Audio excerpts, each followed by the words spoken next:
방학을 맞아 많은 대학생들이 여행이나 연수 등의 목적으로 해외에 나가곤 하는데요.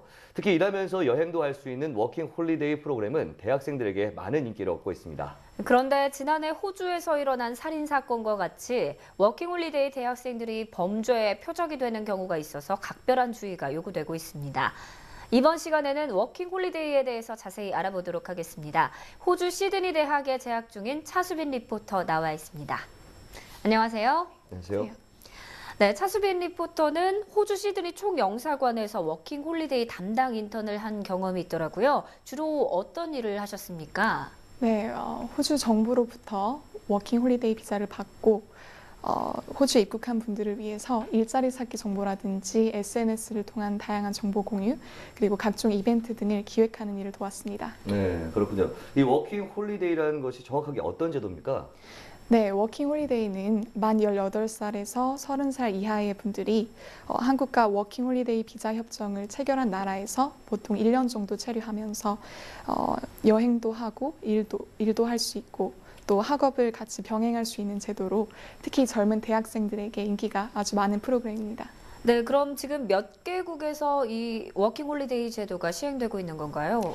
네, 우리나라는 현재 호주, 뉴질랜드, 캐나다, 프랑스 등 총 16개 국가와 워킹홀리데이 협정을 맺고 있고 또 영국과는 청년 교류 프로그램을 체결하고 있습니다. 네, 그렇게 많은 나라가 시행을 하고 있지는 않은 것 같은데 그런데 통계를 보면요, 이 워킹홀리데이 참가자의 70% 정도가 호주로 간다고 들었습니다. 이렇게 특별히 호주에 많이 몰리는 이유가 있을까요?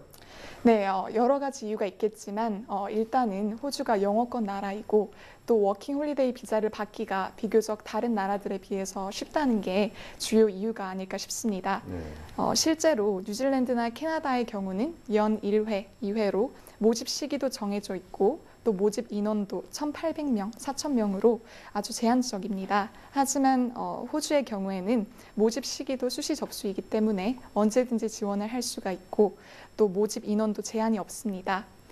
또 호주는 워킹홀리데이 체류 1년 동안 호주 정부가 지정한 농장 등에서 88일 이상 풀타임으로 근무할 경우에 워킹홀리데이 비자를 1년 더 연장할 수 있다는 그런 장점도 있기 때문에 많은 학생들이 호주를 찾는 것 같습니다. 네, 그렇군요. 그런데 이렇게 다른 나라들에 비해서 참가자가 많은 만큼 호주 워킹홀리데이와 관련된 사건, 사고 소식도 더 많은 것 같아요.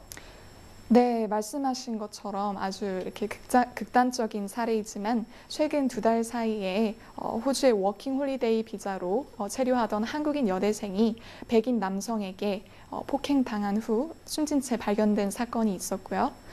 또 남학생이 환전을 하러 가던 중에 피살당한 사건도 있었습니다. 하지만 이처럼 범죄에 희생이 되는 경우는 그렇게 많지 않습니다. 이보다도 워킹홀리데이 분들이 일반적으로 피해를 많이 보시는 경우가 일을 하고도 제대로 임금을 받지 못하는 임금체불 문제라든지 또 근로 현장에서 다쳐도 제대로 보상을 받지 못하는 경우들이 많습니다. 네. 방금 말씀하신 것처럼 임금 체불 문제나 또 이렇게 현장에서 다쳤을 경우에 이런 건 어떻게 보상을 받을 수 있을까요? 네, 각 사례마다 대처 방법이 다르겠지만 네. 일반적인 예를 들어 설명드리겠습니다. 네. 먼저 도표를 보시면서 말씀드리겠습니다. 네. 네, 먼저 임금 체불 사례 같은 경우 고용주가 원래 취업 당시 지불하기로 한 시간당 임금을 근무 태도 불량 등의 이유로 제대로 지급하지 않는다면 호주 노동청 민원조사관 홈페이지에서 민원 제출 양식을 작성한 뒤 급여 명세서, 일일 근무일지 등 근무 증명 자료들과 함께 호주 노동청 민원조사관에 제출하시면 됩니다.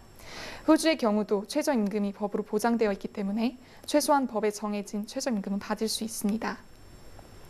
다음은 근무 중 다친 경우입니다. 사업장에서 일을 하다 작업 도구 등에 다쳐 치료를 받았지만 별다른 큰 보상을 받지 못했다면 치료비 외에도 별도의 보상을 받을 수 있는 길이 있습니다. 호주 법상 고용주는 반드시 산업재해보험에 가입해야 하고 또 이에 따라 치료비 말고도 추가 보상을 해줄 의무가 있습니다. 이 경우에도 산업재해 전문 변호사에게 자문을 구해 절차를 진행하는 것이 좋습니다. 네, 그 밖에 또 다른 어떤 피해 사례들이 있는지도 궁금하네요. 네, 호주 영사관에서는 최근 들어 자동차 관련 도난 사고와 또 환전 관련 사기 사건이 자주 발생하고 있다고 주의를 당부하고 있습니다. 네. 먼저 자동차 안에는 절대로 귀중품을 두지 말고 또 또 빈 가방이더라도 보이는 곳에 두어서는 안 됩니다. 내비게이션을 떼어가는 경우도 있기 때문에 주차를 할 때는 반드시 떼어내고 또 그 흔적까지도 지우는 것이 좋습니다. 또 환전과 관련해서는 최근에 불법 역송금 수법으로 많은 사기 사건들이 많이 발생하고 있어서 좋은 환율에 환전을 해준다는데 속지 말고 정식 은행이나 등록된 업체를 이용하는 것이 좋습니다. 네, 호주 영사관에도 이런 워킹 홀리데이 피해를 막기 위해서 여러 가지 상담 프로그램이 있다고 들었습니다. 어떤 것들이 있을까요? 네, 그렇습니다. 워킹 홀리데이 참가자들로부터 많은 피해 사례가 접수되자 시드니 총영사관은 호주 한인 변호사 협회와 함께 무료 법률 상담 프로그램을 운영하고 있습니다. 매월 첫째 화요일 오후 6시부터 3시간 동안 시드니 총영사관에서 동포 변호사가 나와서 임금체불, 산업재해, 그리고 범죄 피해자 보상 등에 대해 무료로 법률 상담을 해주고 있습니다.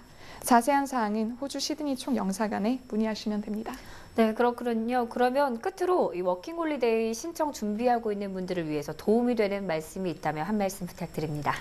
네, 일도 하면서 관광도 하고 또 영어도 익힐 수 있다는 워킹 홀리데이 프로그램의 취지에 따라 별다른 준비 없이 호주로 오시는 분들이 적지 않습니다. 하지만 실제로 현지에 와보면 일자리를 구하는 것부터 해서 예상한 것들이 빗나가는 경우들이 굉장히 많습니다. 생각했던 것보다 일이 힘들 수도 있고 또 고용주를 잘못 만나 피해를 보아도 속수무책으로 당하는 경우도 있습니다. 워킹 홀리데이 프로그램은 고용 관계를 맺고 일을 해야 하는 프로그램이기 때문에 단순한 관광이나 어학연수하고는 다른 프로그램입니다. 따라서 워킹 홀리데이 프로그램에 있어서 많은 외국에 대한 막연한 동경은 금물입니다. 출국 전 철저한 사전 계획과 준비가 반드시 필요하다 하겠습니다. 네, 오늘 이 시간을 통해서 워킹 홀리데이를 준비하고 있는 또 많은 분들한테 큰 어떤 도움과 정보가 담겼을 것 같습니다. 오늘 말씀 고맙습니다.